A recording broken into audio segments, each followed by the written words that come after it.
ènìyàn ti kọrin ó yá ẹgbà tùpà wá ẹ wá wá Agogo Ayọ̀. A tún kí yín káàbọ̀ sí abala ìròyìn lórí ètò wa Agogo Ayọ̀.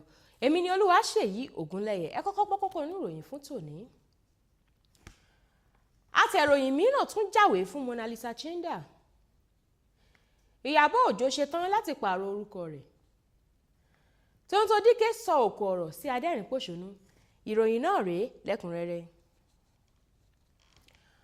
Ohun gbogbo ò rọgbọ fún gbajúmọ̀ òṣèrébìnrin iléeṣẹ́ Nollywood ní Mona Lisa Chinda níléeṣẹ́ ìwé ìròyìn rẹ̀ nítorí wípé Estella Ogbonna jẹ́ àtẹ̀ròyìn tuntun tó bẹ̀rẹ̀ iṣẹ́ pẹ̀lú ìwé ìròyìn náà ní nǹkan bí oṣù méjì dín díẹ̀ sẹ́yìn lẹ́yìn tí àtẹ̀ròyìn àkọ́kọ́ Kelvin Keshi kọ̀wé fi ibẹ̀ sílẹ̀ lọ́dún tó kọjá. Estella sọ wípé ìdí tí òun fi iṣẹ́ náà sílẹ̀ ni wípé òṣèrébìnrin Mona Lisa Chinda yẹ àdéhùn tí wọ́n jọ ṣe nígbà tí òun bẹ̀rẹ̀ iṣẹ́ pẹ̀lú rẹ̀. Estella Ogbonna kúrò ní àkókò tí iléeṣẹ́ ìwé ìròyìn náà fẹ́ bẹ̀rẹ̀ sí ní ṣe apá kejì ìwé ìròyìn Mona Lisa Chinda jáde eléyìí tí ojú ewé rẹ̀ kéré díẹ̀ sí ti alákọ̀ọ́kọ́. Gẹ́gẹ́ bí Fathia Balogun ṣe ní ìgbàgbọ́ wípé ẹ̀tọ́ òun sì ni láti máa jẹ́ orúkọ ọkọ rẹ̀ àná tí í ṣe Balogun, ìhà mìíràn ni òṣèrébìnrin iléeṣẹ́ sinimá ilẹ̀ Yorùbá Ìyábọ̀ Òjó kọ sí ọ̀rọ̀ yìí.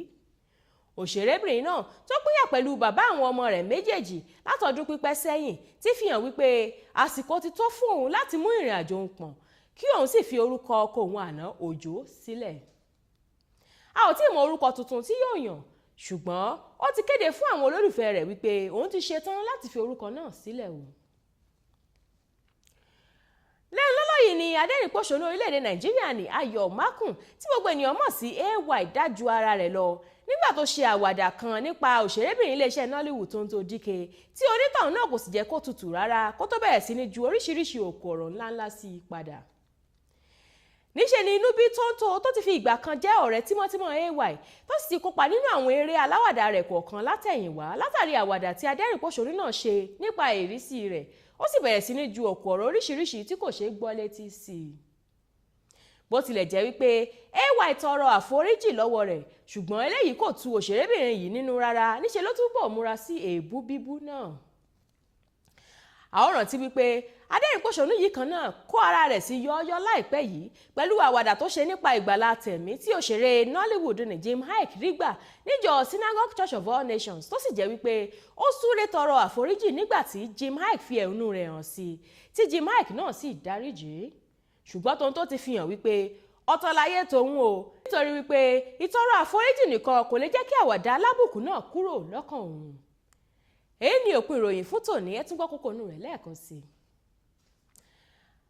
Àtẹ̀ròyìn mìíràn tún jáwé fún Mona Lisa Chinda. Ìyábọ̀ Òjó ṣetán láti pààrọ̀ orúkọ rẹ̀. Tonto Dike sọ òkò ọ̀rọ̀ sí adẹ́rìn-pòṣónú AY. Àwọn ìjúbẹ̀ lọ ní abala ìròyìn lórí ètò wa Agogo Ayọ̀ fún tòní. Lẹ́ẹ̀kan sí èmi ni Olúwaṣèyí Ògúnlẹ̀yẹ. Ètò ṣì ń tẹ̀síwájú, ẹ má bá wa kálọ. Ètò yìí ló ń rán wa létí èdè àtàṣà wa tó ṣe kókó.